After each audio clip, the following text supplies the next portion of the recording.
Hi everyone, this is Marie Blue Angel back with Her Choice the Demo. It's been a little bit since I've gotten to play this lovely visual novel demo, but last time from what I remember, we were hanging out with Hano. We found out that apparently he's an imperial detective or someone who is currently on set as as some sort of disguise, undercover if you will, to figure out some stuff, investigate some stuff. I'm assuming with the ash packets, which is an illegal medicine here in this world. So I have no idea what's happening. We got a tour with Hano of the set, like all the studio acting spaces, or the what do you call this? The sets. And we got know a little bit more about him, but now we've just kind of ended on the first full day um, at the studio, so let's just continue here.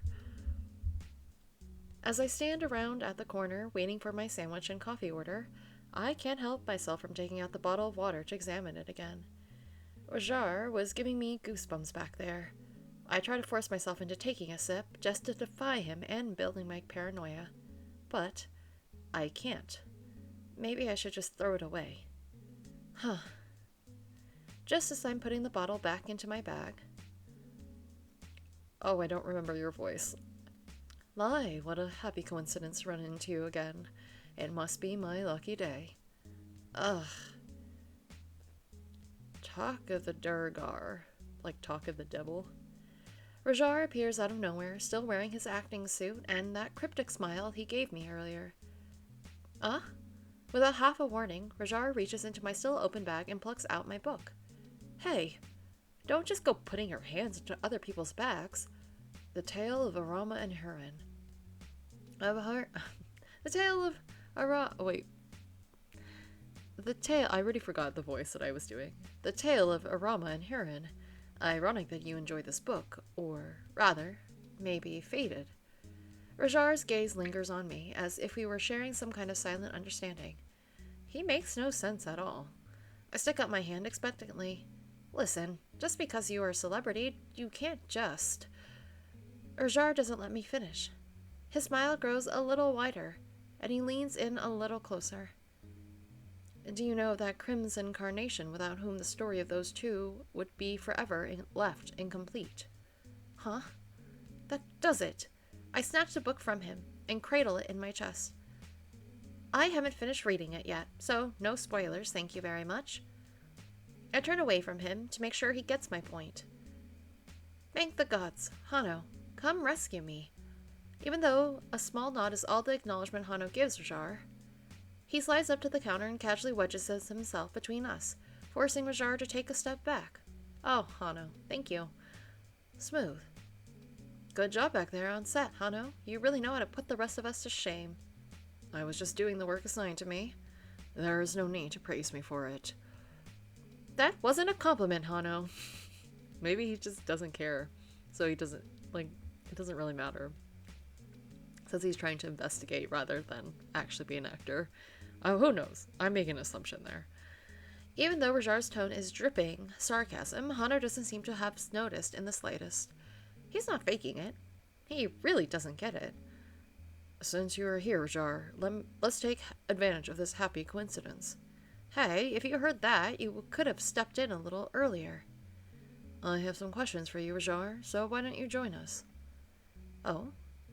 Forgive me for turning you down, but you should know I have a very busy schedule. Rajar doesn't look happy. Now, if you will excuse me. And he ran away. What exactly just happened? Rajar hightailed as fast as he showed up. I don't know what Hano did, but it was super effective. I'm about to joke about it, but... Hano turns to me with a glare. What were you doing? He didn't do anything to me. That's not what I asked. We were talking about books. You heard everything, so why are you even asking? Hano doesn't press the question, but... Why is he giving me this attitude? He's looking at me as if he didn't trust me one bit. But why, all of a sudden? He was the one who said he wanted to join him, me to join him on his investigation. Is that really? The only truth? I don't know, girl. Well, that makes it a wrap. Today couldn't get any weirder. Is the whole holiday going to be like this? Huh. What am I even doing here? Help an Imperial agent investigate? Not to mention, is Kansan really dying because of Ash? And that Rajar really crept me out for a moment there. What in the world am I getting involved in? His side. Oh, we gotta do a perspective shift. After seeing Blue back to her room, I hurry back out. I'm late for my meeting with Zan. I decide to take a shortcut and try to save myself some time. If I make him wait for too long, he'll start talking nonsense again. He'll become that way whenever I hang out with Moon and run late. It happened that time I went to an interview together with Frey, and afterwards she forced me to take her out to dinner for having embarrassed her. And that other time I went to Nara's shop and ended up spending the whole afternoon helping her look for her cat. Actually, he always ends up that way when there is a woman involved. I have no idea what Zan is talking about, but it's annoying to make him stop. I can't help but wonder if that is the reason Sky is always calling him a pervert. Took you long enough. Zan passes me a handful of ash packets. We racked up much less than usual today. And whose fault is that? You just had to go and spend your day babysitting some suspicious stranger. I wasn't babysitting her. She's not a child. Somehow, my comment elicits a raised eyebrow. Ugh, I know that look. What is it exactly that you see in her again? The question catches me off guard, and I quickly realize I don't have an answer. How should I put it? There's something about her. Zan's expression opens into a grin. There he goes. Oh? Are you finally turning into a man? I've always been a man, Zan. You have seen me naked before, so you should know. Gods, don't remind me of that. You're the one who brought it up first. That's not... forget it. Huh. I have no idea what we are talking about anymore, but there is something about her. When I saw her at that moment, standing up to Zan, defending Kansan, there was a fire in her eyes. It reminded me of something, and I ended up following an impulse, and before I knew it, I had already asked her to join forces with me. What was it that I saw? What was it again that I saw? I can't pinpoint it exactly yet, but it somehow felt like trust. Okay, back to me. That's interesting, though. Okay, so he sees something in the MC. Who knows what's gonna happen, though. For a long while, I lie in bed staring at the ceiling without even seeing it. Hano is an Imperial agent dispatched from the Health Committee. If that's the case, would it just be best for me to avoid him?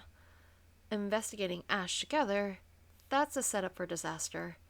I dig my face into the pillow and drown out a frustrated sigh.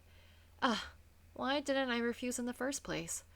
If I suddenly backpedal on him, he's bound to ask at least a few uncomfortable questions. If you get on his radar, you'll never hear the end of it. I should have listened to Kansan. But there was something in the way he asked me. I couldn't have refused. And if it means I can help somebody that is suffering because of Ash...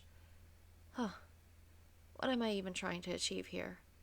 I take out my phone and scroll to Hazel's messages. Say, sis, when are you going to come home? Please come home already.